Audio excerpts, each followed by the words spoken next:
Okay, today we're going to learn about the phases of the moon. First of all, let's talk about the moon itself. So it is our nearest neighbour in space, and it is a natural satellite of the Earth. So we've heard of satellites that are man-made, but actually the moon was there first, and it's called a satellite because it orbits the Earth. The moon moves around the Earth once every 28 days. Now the video we watched said something slightly different, but we're going to learn 28 days. And the moon doesn't actually give out light. It doesn't emit light. It actually reflects light. And it reflects the sunlight. And we look at it at different angles, which is why we see different things. Now I'm going to use, just remember when we're doing this little diagram below, a new moon is when we cannot see the bright side of it. So we see the dark side. A full moon is when we see all of the moon.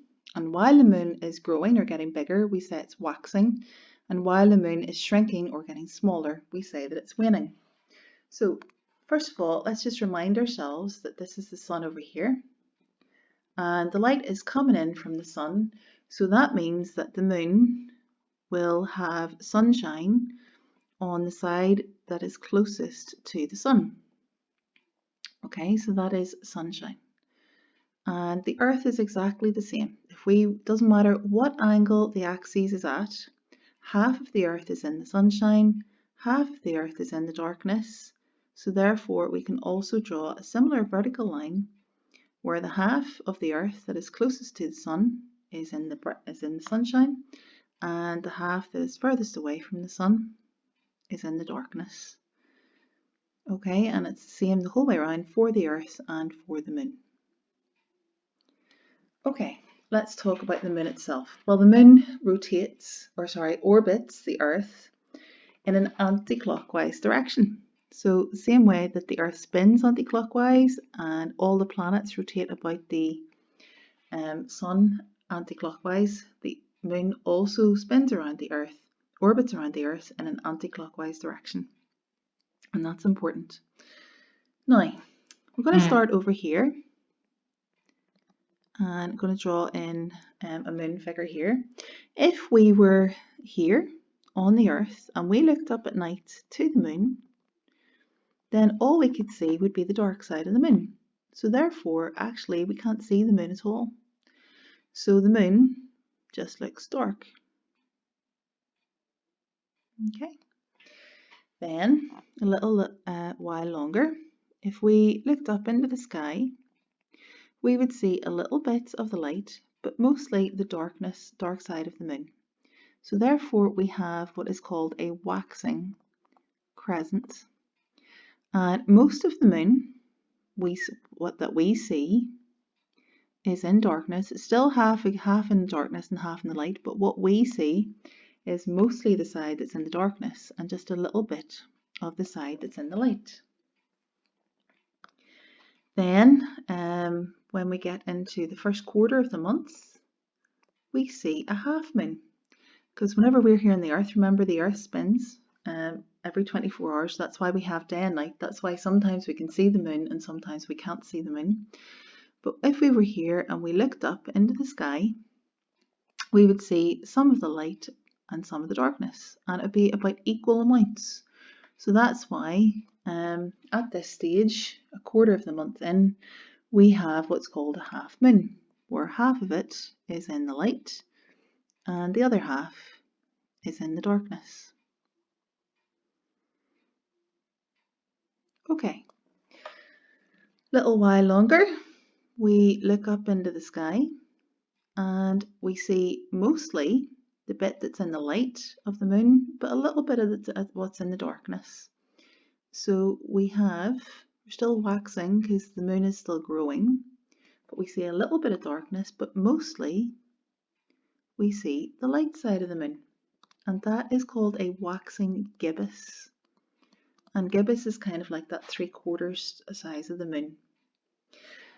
Okay, then at this point, remember we are spinning round, so whenever we can see the moon in the sky, we're looking directly onto the side that is reflecting the light from the sun. So that is when we have the full moon, and we can see the whole of the moon, which is really quite impressive. And don't forget, it is easy to go and look at the moon yourself over the next months and observe these different stages. Okay, a little while longer in the months and we look up, and again we see most of the sunshine, but we can see a little bit of this darkness over here starting to creep in. So what we have is the waning gibbous. Okay, so the majority of the moon is in the light, but we can see a little bit of the darkness starting to creep in again, and that's called the waning gibbous. Waning means that the moon's starting to get smaller, and the gibbous is when we have that sort of 3/4 size of the moon that we can see in the sky. Then when we get into what is called the last quarter of the months, we look up into the sky. If we're here, and remember, Earth spins every 24 hours, and we see half of the moon in darkness and half of the moon in the light. So you can draw a line down here. So we'll just circle that in, colour that in. This is the dark side, and this is the bright side. Okay, and then finally we look up into the sky and we see mostly darkness but a little bit of the light. So we have what's called a waning crescent, where most of the moon, we see the dark side of it, but we can see that little crescent of light being reflected from the sun, and that's called the waning crescent. Now before we finish, I just want to highlight to you that this is the first stage of the moon. Well, no, sorry, this is the first stage of the moon. This is the second, third, fourth, fifth, sixth, seventh, and eighth.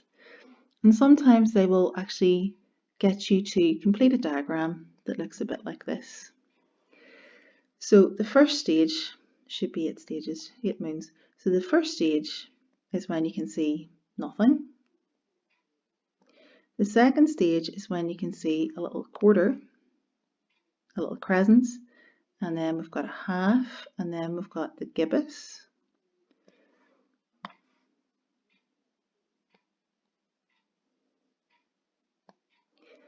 And then we can see the whole of it.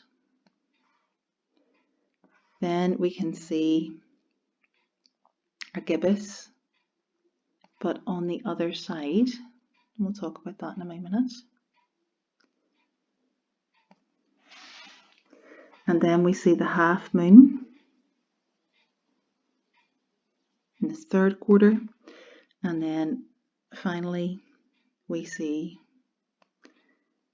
this bit, the waxing crescent. Okay, so first, second, third, fourth, fifth, sixth, seventh, and eighth. So we start off seeing the bright side of the moon on the right hand side, and it gets bigger and bigger until you see all of the moon. And then it starts to disappear on the right hand side, and it gets smaller and smaller and smaller until eventually you would go back to being able to see none of the moon. So just remember that it all starts happening on the right hand side of the moon. We see it on the right hand side and it gets bigger and bigger until we see all of it, and then it starts to disappear on the right hand side and disappear until we can't see all of it.